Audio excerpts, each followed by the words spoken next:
This is the LEGO Star Wars Obi-Wan's Jedi Interceptor. It originally came out back in March of 2016 with 215 pieces and 2 minifigs. And this set originally retailed for $25, but it only lasted until December of 2016 and will now set you back about $50 used or $150 new.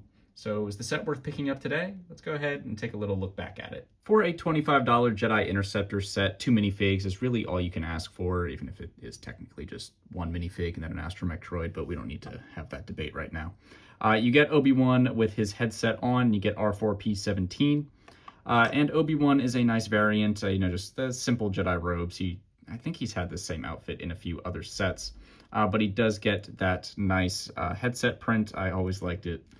When the Jedi minifigures have that on, just adds a nice bit of variation to the characters. You can see I really like his alternate face right there. He is not having a good time, probably getting attacked by some buzz droids.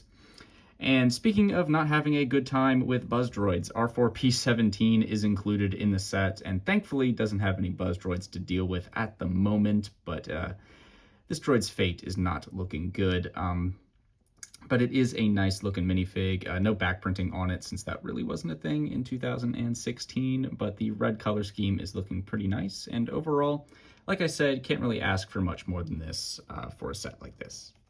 The build itself is honestly fantastic. I won't hide it. I won't lie to you. I love Jedi Interceptors just generally. I think it's a fantastic design. And then this one is just a great build all around. It's so much sturdier than some of the classic Jedi Interceptors from 2005, where you'd have problems with the wings not staying ratcheted in place and the build just feeling flimsy. This solves all of that. It looks sleek, it feels sturdy, and not to mention that the red and gray color scheme just looks beautiful. As is typical for Jedi Interceptors, the cockpit piece is printed, so you don't have to worry about putting a sticker on that, though it does lead to it can get a little bit chipped, as you can see there. I did buy this set used.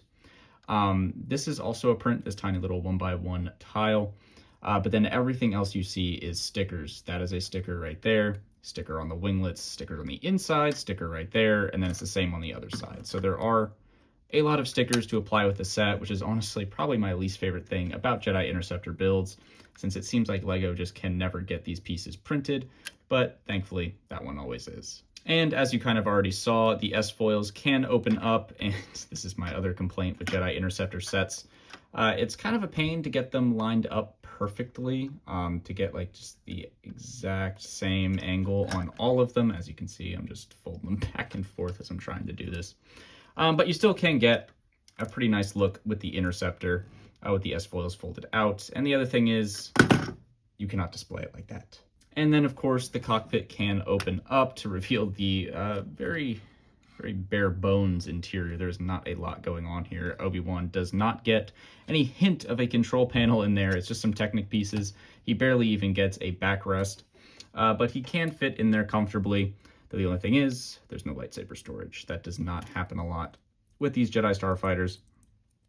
Oddly, you would see it more on some of the older ones, but here it does not happen. Though he can sit pretty upright in there. So it looks pretty nice when he's piloting the Starfighter. And then there is space for R4 right in there. You can see the central anti-stud on the astromech droid just attaches on that jumper plate down below. Turn the head and slots in just like that. So pretty standard for Jedi Starfighters, but again, just looks great in Obi-Wan's color scheme. And on the underside, there isn't any retractable landing gear. You just get some of these inverted tiles underneath R4 and then kind of mirrored on the other side. It's the same thing in Spirit. No inverted tiles on the back here, but not a huge deal. Still holds it up, and then you get 2 spring-loaded shooters, but does anybody really care about those?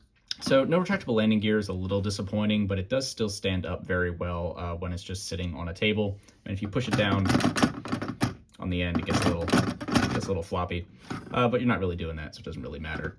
And then also just the way they designed this, it still does look good from the bottom. Obviously, you got tons of anti-studs everywhere, but it still looks good, and landing gear would have been nice, but it works well enough as is, so I'm not too unhappy about that. And that's about it for the model itself. Pretty typical Jedi Starfighter fare, especially on the more modern end, but I still think that it looks fantastic.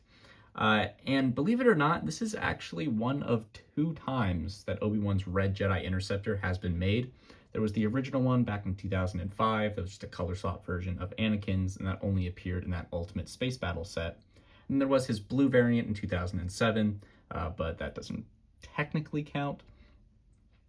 So between that Ultimate Space Battle one, and then there's this one, and that's all we got for Obi-Wan's Jedi Starfighters. So if you're in the market for one of these things, this is probably your best bet, especially given that Ultimate Space Battle is not a cheap set to get. That being said, this is not a particularly cheap set to acquire these days either. It is 9 years old. It had a very limited production run. So if you're going for that sealed copy, 150 is a little crazy, at least with the average price that I found on Brick Economy. Used price, I would say $50 for a Jedi Starfighter is also kind of crazy, but given the price of Ahsoka's Jedi Starfighter that came out in 2025, I guess I really can't say anything too bad about that used price. But yeah, that's about it for Obi-Wan's Jedi Interceptor from 2016. It is crazy to think that this set is 9 years old. I don't think I will ever quite wrap my head around that. It still feels very new. But yeah, I hope you enjoyed this little look back at this set. I do recommend it if you're a fan of Obi-Wan, fan of Jedi Interceptors. I do think that this is easily one of the best ones that LEGO has ever made. And especially since that used price is pretty in line with what an Interceptor will cost new today, I really see no reason not to pick this up if you're interested. But like I said, thanks again for watching. I hope you enjoyed. A like is very much appreciated if you did. And consider subscribing if you want to see more from me. I do plan on actually uploading videos now, taking a look back at some of the older LEGO Star Wars sets in my collection, just to have some nice trips down memory lane. But yeah, other than that, thank you guys very much for watching, and I will talk to you later. Bye.